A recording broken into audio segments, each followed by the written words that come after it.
Eu não sei você, meu colega, mas eu já estou por aqui com o Ancelotti, porque o que ele tem feito na seleção brasileira é uma sequência de teimosia que deixa qualquer brasileiro enfurecido da vida. E aí eu tenho que falar com vocês que o assunto da vez é o Endrick. Então, primeiro, vamos do comecinho? Vamos logo do começo? Se você não é inscrito, se inscreve aqui porque o Fala Fute tá de volta e aqui é com React, a gente vai falar de muita coisa nessa Copa do Mundo e depois também. Então, vamos começar com o seguinte, tá? Tá inscrito no canal, deixou um like no vídeo, então vamos embora. Meu irmão, o Brasil empatou em 1 a 1 com o Marrocos. E você sabe, você não é bobo. Enquanto a gente não tá ouvindo, deixa eu tirar isso aqui.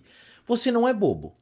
O Brasil não é tão superior ao Marrocos assim hoje. Nenhuma seleção do mundo é tão superior ao Marrocos. Ninguém vai enfiar 7 a 1 no Marrocos num dia normal. Só se for um dia típico do Marrocos ou um dia típico da outra seleção que tá voando, que tá inspirada e tudo mais. De resto, é sempre jogo duro, é uma seleção muito bem montada, que tem boas ideias. Então o empate contra o Marrocos não é o fim do mundo.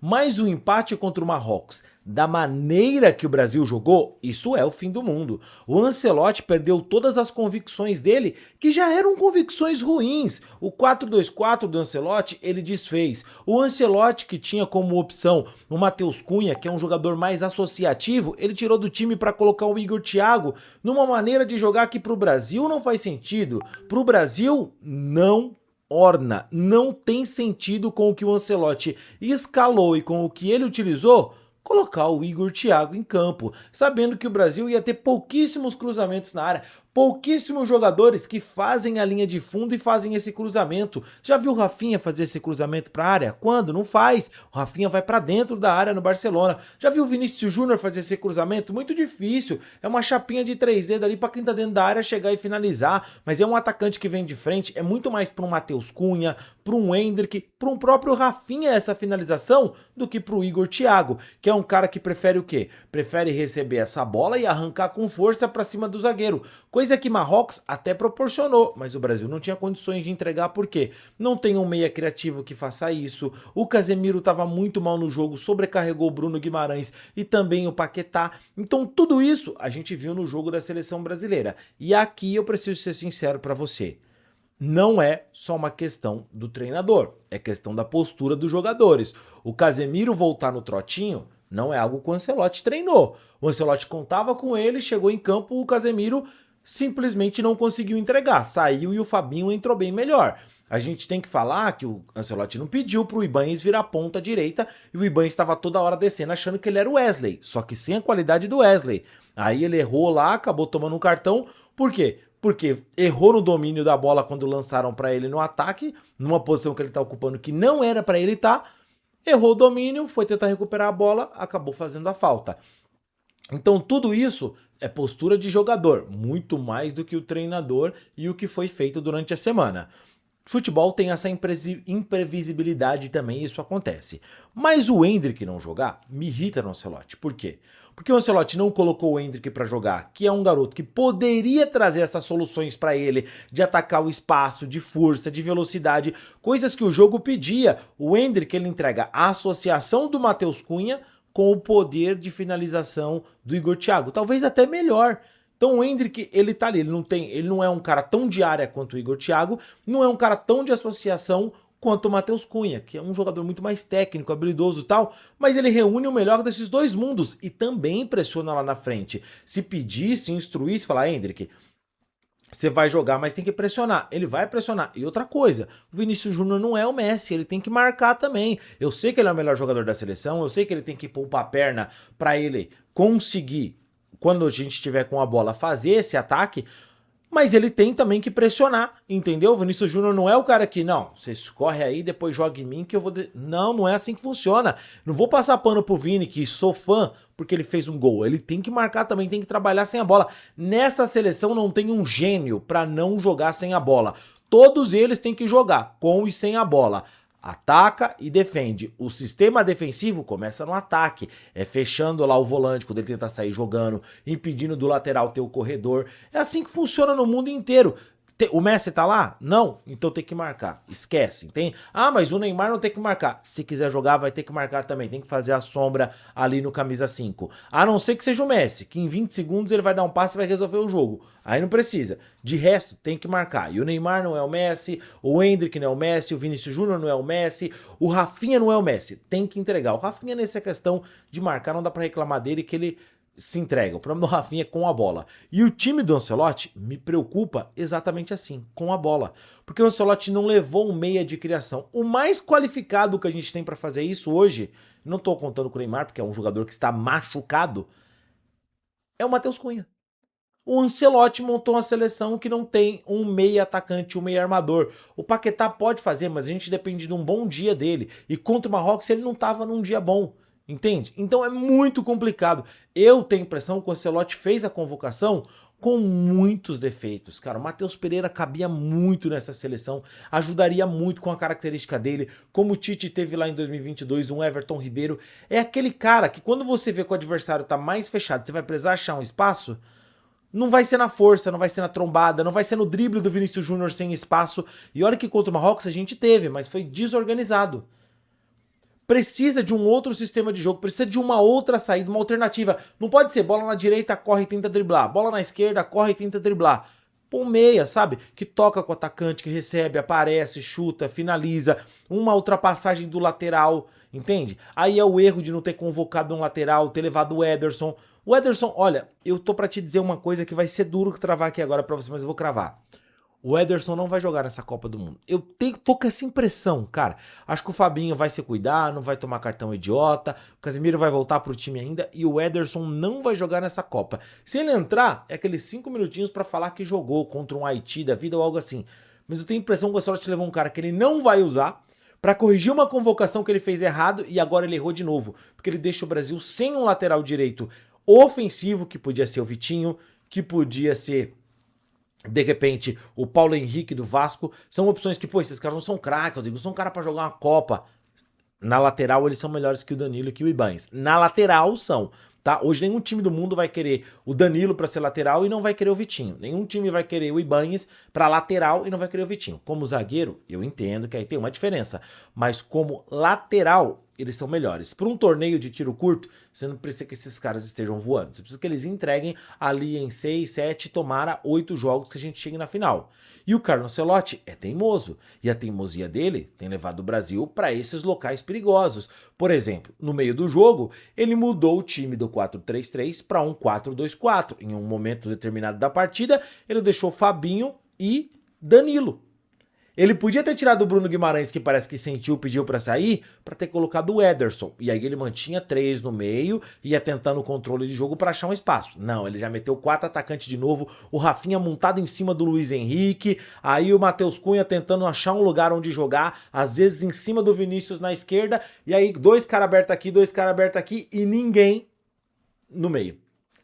Que sobrou pro Danilo, que finalizou uma bola, porque ele entrava lá. Aí é 2 meio-campistas que você mata os caras. Como os caras vão correr 90 minutos em intensidade de Copa do Mundo? Aí o Ancelotti fala, ah, mas não é 4-2-4, é um 4-4-2.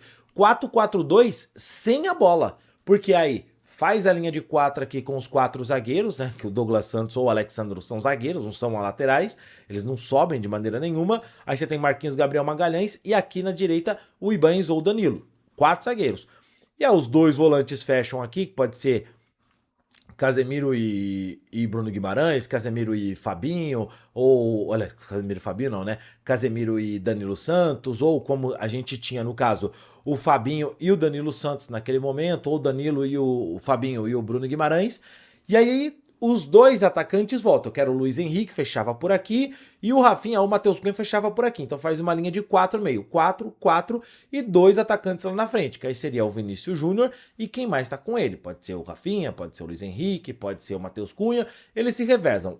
4 vão fechar e 2 vão ficar lá na frente fazendo aquela sombrinha com o Vinícius Júnior numa marcação sem vergonha. Que isso é vergonhoso. Tem que marcar, cara. Olha, a gente tá vendo a Copa do Mundo, todo mundo marcando. Só quem não tem que marcar é o Messi. O resto tem que marcar mesmo. Repito aqui pra vocês. Enfim, nessa formação que o Ancelotti estava utilizando, o Endrick cabia perfeitamente. E esse 4-4-2 sem a bola Tá tudo bem, funciona sem a bola, o Brasil marca. O Brasil sofre pouco, toma poucos gols, entende? O problema é com a bola. Esse 4-4-2, quando a gente tem a bola, vira um 4-2-4, que é 4 caras lá na frente. Só que 4 caras lá na frente funcionaria se você tivesse 2 na frente da área, circulando ali, puxando, enchendo o saco do zagueiro, fazendo essa mudança, essa rotação, que aí os pontas infiltram e esses 2 que estão lá dentro, eles confundem os zagueiros e chegam para finalizar. Só que não, é um 4-2-4 com 2 pontas abertos, que o Rafinha se esconde lá na direita, junto com o Luiz Henrique, que não sai de lá nem se você ameaçar a família dele. O Vinícius Júnior tá lá na esquerda, e aí eu não preciso dizer, você já sabe que o Vinícius não sai. O Vinícius só sai se ele estiver jogando com mais um só. Aí sim ele entra para a área e pode até fazer o 9, que pode ser conversado na seleção para isso acontecer, mas não é o sistema que o Ancelotti joga. O Matheus Cunha não tem jeito, ele gosta de jogar na esquerda, ele joga assim no United, ele jogou assim lá no Hoffenheim, se eu não estou enganado, na Alemanha, e jogou assim no Atlético de Madrid.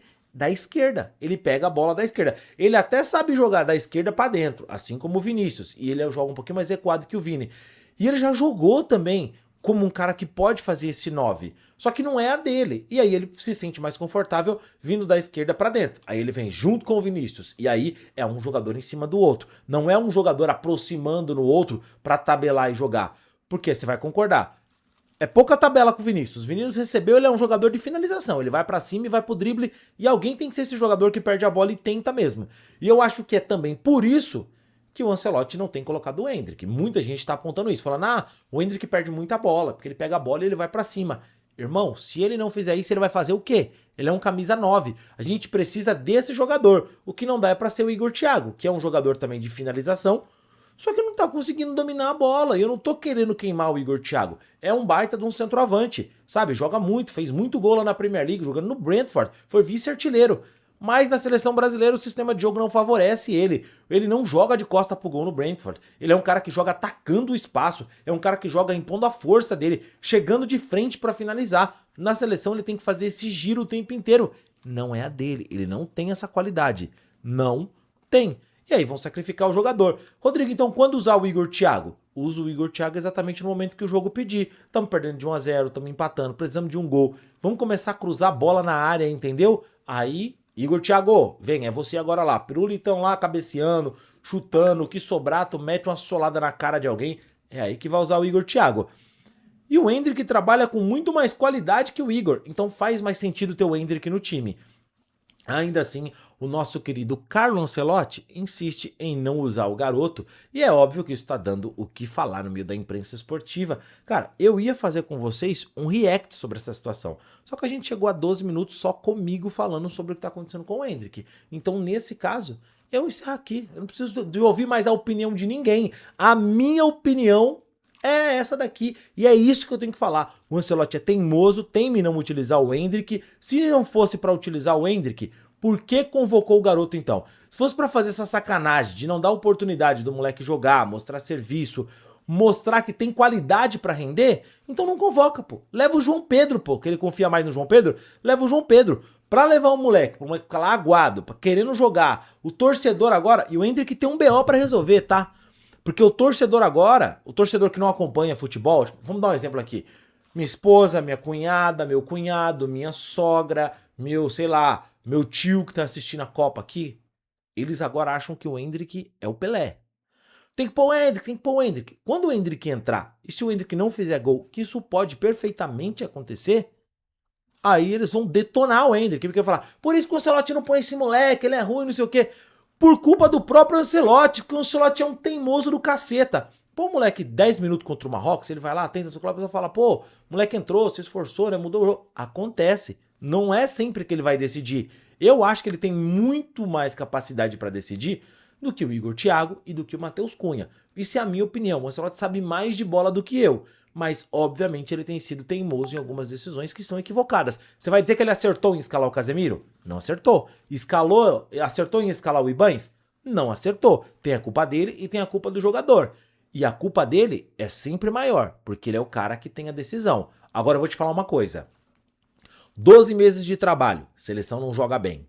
Não joga bem a seleção brasileira sob o comando do Carlo Ancelotti.